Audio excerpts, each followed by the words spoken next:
کیا انہوں نے لوگوں کو خدا کے علاوہ کسی اور کی پوجنے کی بات کی تھی؟ تو کیسے پوچھیں گے؟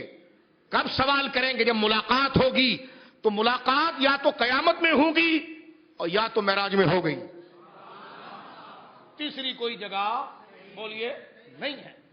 تو آپ دیکھیے کتنا زبردست یہ موضوع ہے، جس کو کہا جائے کہ جناب یہ صرف عقل یا عشق کی پیداوار ہے، یہ صرف قصیدوں کی جھنکار ہے، یہ صرف نعت کا مسئلہ ہے۔ نہیں میرے دوستو، نعتوں میں، قصیدوں میں وہ بات کی گئی ہے جو قرآن و سنت کے اندر آئی ہے۔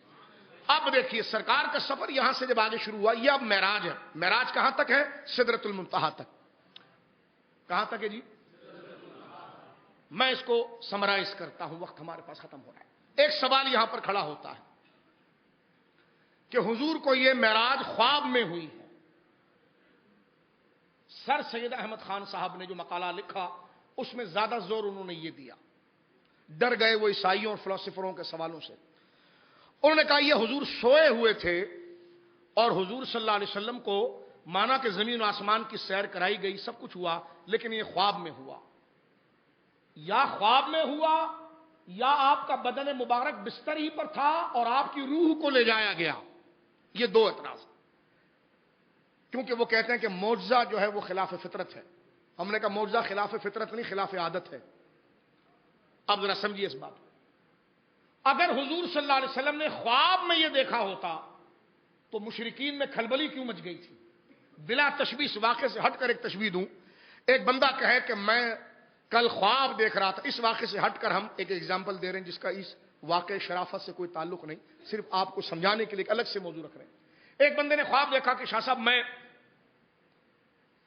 خواب میں دیکھ رہا ہوں کہ پہلے آسمان کے اوپر چل رہا ہوں۔ دوسرے نے کھڑا تو پہلے پتہ، میں تو 7ویں پہ چل رہا تھا۔ تو نہ اس کو کوئی تعجب ہوگا نہ اس کو کوئی تعجب ہوگا کہ بھئی خواب ہے، بس آ گیا، بس 7ویں آسمان پر بھی آ گیا۔ ٹھیک ہے، بندہ کبھی کہتا ہے میں ہوا میں اڑ رہا تھا، تو اس کی تعبیر کی جاتی ہے۔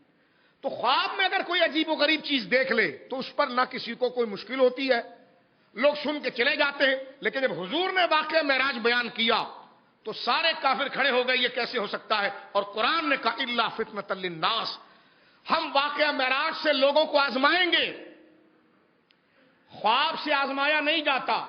یہ کشمکش، یہ سوال و جواب، یہ مڑ بھیڑ جو ہو رہی ہے، اور ابو جہل جو زد بازی کر رہا ہے، اگر یہ خواب ہوتا تو زد بازی کیسے ہوتی؟ یہ خواب نہیں تھا، یہ حقیقت میں تھا۔ ایک بات۔ دوسری بات، قرآن ہی سے اس مسئلے کو حل کرتے ہیں۔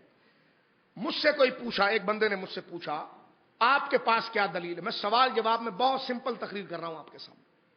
مجھ سے ایک بندے نے پوچھا آپ کے پاس کیا دلیل ہے کہ حضور فزیکل طور پر آسمانوں پر گئے، فزیکل طور پر اپنی باڈی اور سول، روح اور بدن کے ساتھ گئے؟ میں نے کہا اس کی دلیل ہمارے پاس قرآن ہے۔ کہنے کہ پڑھیے آپ۔ میں نے کہا سبحان الذی اسری بعبدہ لیلا۔ کہنے کہ یہ ٹھیک ہے، اس میں آپ کے پاس پوری آیت دلیل ہے یا کوئی خاص حصہ؟ میں نے کہا خاص حصہ۔ کہنے کہ کیا؟ میں نے کہا اسری بعبدہ۔ کہنے کہ ترجمہ کیجئے اس کا۔ میں نے کہا پاک سبحان، پاک ہے وہ ذات ہر کمی، ہر نقص، ہر عیب سے، جو کوئی نہ کر سکے وہ رب کرتا ہے، اس لیے وہ سبحان ہے۔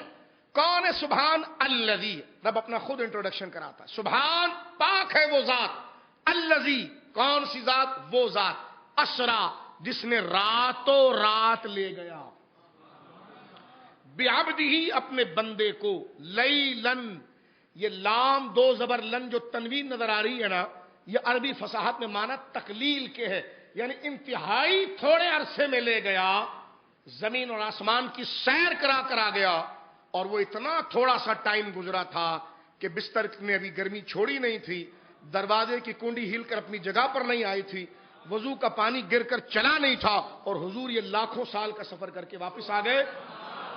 کوئی کہے یہ کیسے ہوا؟ رب کہتا سبحان، اس نے کرایا جو ہر کمی سے پاک ہے۔ کتنی کلیئر بات ہے، کتنی بولیے کلیئر بات۔ اب وہ کہنے لگے، اب سوال کو میں آگے بڑھا رہا ہوں، کہنے کہ اچھا جناب شاہ صاحب آپ کا استدلال اسرا سے ہے؟ میں نے کہا جی ہاں، اسرا کے لفظ سے۔ اسرا یہ فعل ماضی ہے، اس سے کیا معنی ہے اس کا؟ ڈکشنری اٹھاؤ۔ میں نے کہا ڈکشنری کی حاجت نہیں ہے، قرآن نے اس کا معنی خود کیا ہے۔ کہتے عربی زبان کا لفظ ہے تو سمجھنے کے لیے ڈکشنری لینی پڑے گی. میں نے کہا یہ لفظ قرآن میں کئی جگہ پر استعمال ہوا ہے اور ہر جگہ میں اس کا معنی یہی ہے جو ہم ترجمہ کر رہے ہیں. اور قرآن خود اپنی آیتوں کی ایک کے بعد ایک تفسیر کرتا ہے. توجہ سے سنیے, بہت قیمتی بات میں آپ سے کر رہا ہوں. جب بھی, کیونکہ فتنوں کا دور ہے میرے دوستو, جب بھی کسی نظریے کو سمجھنا چاہے, مثلا آپ ایک ٹاپک لے رہے ہیں نماز, اب آپ اس کو سمجھنا چاہ رہے ہیں قرآن میں کہ نماز کے بارے میں کیا حکم ہے, تو آپ صرف ایک سورہ بقرہ کی آیت نہیں پڑھیں گے, آپ باقاعدہ اس کی انڈیکس بنائیں گے کہ قرآن میں نماز کا بیان کہاں کہاں کہاں کہاں آیا, کتنی دفعہ آیا, اور وہ ساری آیتیں آپ سامنے رکھیں گے. ہر آیت کو آپ رکھنے سے مراد, میں اور آپ میں اتنی ہمت نہیں, لیکن کہنے کا مقصد ہے وہ ساری آیات سامنے رکھ کر, ساری آیات کا لے کر جو اس کا بیلنس نظریہ نکلتا ہے وہ بیان کیا جائے گا. کسی ایک ٹاپک کو قرآن میں 10 جگہ بیان کیا ہے تو کسی ایک آیت سے ہم اس کو کلیئر نہیں کریں گے جب تک ان 10 مقاموں کو نہیں دیکھ لیں گے. سمجھ رہے ہیں آپ؟ یہ اصول ہے قرآن کے مسئلہ حل کرنے کا. اور پھر اللہ نے خود قرآن پاک میں فرمایا کہ اگر یہ اللہ کے علاوہ کسی اور کا کلام ہوتا تو تم اس میں تضاد دیکھتے, اختلاف دیکھتے کہ یہاں کچھ ہے وہاں کچھ ہے. فرمایا اللہ کا کلام ہے, اس میں اختلاف کہیں نہیں ہے. ہاں یہ ضرور ہے کہیں بات مختصر کی گئی ہے, کہیں پھیلا کر کی گئی ہے. اب آپ دیکھیے, میں آگے بڑھ جانا چاہتا ہوں سب سے بڑے سوال کا یہاں پر جواب دیتے ہوئے. سوال یہ پیدا ہوا کہ حضور کو معراج فزیکل طور پر ہوئی, اس کی دلیل کیا ہے؟ میں نے کہا اسرا. اسرا کا معنی کیا ہے؟ میں نے کہا رات کو پیدل چلنا. کہنے لگے اس کے لیے ڈکشنری دیکھنی پڑے گی. میں نے کہا اس کی ضرورت نہیں ہے, آئیے. وہ کہنے لگے نہیں, اسرا کا معنی خواب میں جانا. میں نے کہا رک جاؤ, آؤ اس کو قرآن کی دوسری جگہ پر حل کرتے ہیں. ہم نے قرآن میں اسرا کا معنی ڈھونڈنا شروع کیا. سورہ شعراء, سورۃ الشعراء عین کے ساتھ, سورہ شعراء میں آیت آتی ہے, اللہ فرماتا وَأَوْحَيْنَا إِلَى مُوسَىٰ أَنْ أَسْرِ, أَنْ أَسْرَى, أسرِ وہی سین اور را کے ساتھ فرمایا وَأَوْحَيْنَا إِلَى مُوسَىٰ أَنْ أَسْرِ بِعِبَادِي. فرق صرف یہ ہے, سورہ بنی اسرائیل میں سبحان الذی اسرا میں ماضی استعمال ہوا ہے اور سورہ شعراء میں فعل امر آ رہا ہے.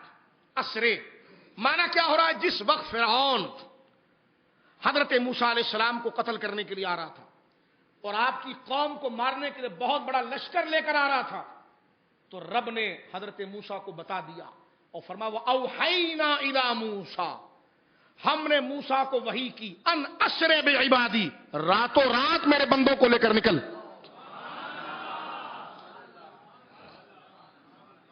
دیکھیں یہ قرآن کیا لفظ آیا, اسرے, اسرے بعبادی. وہاں پر یہ بھی یہی معنی کرتے ہیں. ایسا تو نہیں ہوا کہ میرے بندے سو رہے ہوں ان کی روحوں کو لے کر نکل جا. ہنسنا نہیں, لطیفہ نہیں سنا رہا, غور کریں لفظ جو اس پر علمی بات ہو رہی, غور کیجیے. یہ تو ترجمہ نہیں ہوگا وہاں پر کہ بندے میرے سو رہے ان کی روح کو لے کر نکل جا موسیٰ, انسرے بعبادی, لے کر میرے بندوں کی روح. یا یہ بھی نہیں کہ خواب میں ہی نکل جا, نہیں, وہاں فزیکل بات ہو رہی ہے. اس کا کوئی انکار نہیں کرتا کہ جب فرعون موسیٰ چند میل پر رہ گیا ہے اور یہ رات کا وقت ہے, دن میں نہیں نکلنا, اس لیے کہ دن میں تو پوزیشن واضح ہو جائے گی, لوگ دیکھ لیں گے. رات کا وقت ہے, وَأَوْحَيْنَا إِلَى مُوسَىٰ أَنْ أَسْرِ بِعِبَادِي, اے موسیٰ ہم تجھ پر وحی کر رہے ہیں, راتوں رات ہمارے بندوں کو لے کر نکل. قرآن نے یہ واضح کر دیا کہ اسرا کا معنی فزیکل رات کو چلنا ہے. یہاں پر اسرا تو فزیکل راتوں رات چل, ادھر ہے اسرا ہم راتوں رات چلا کر لے گئے.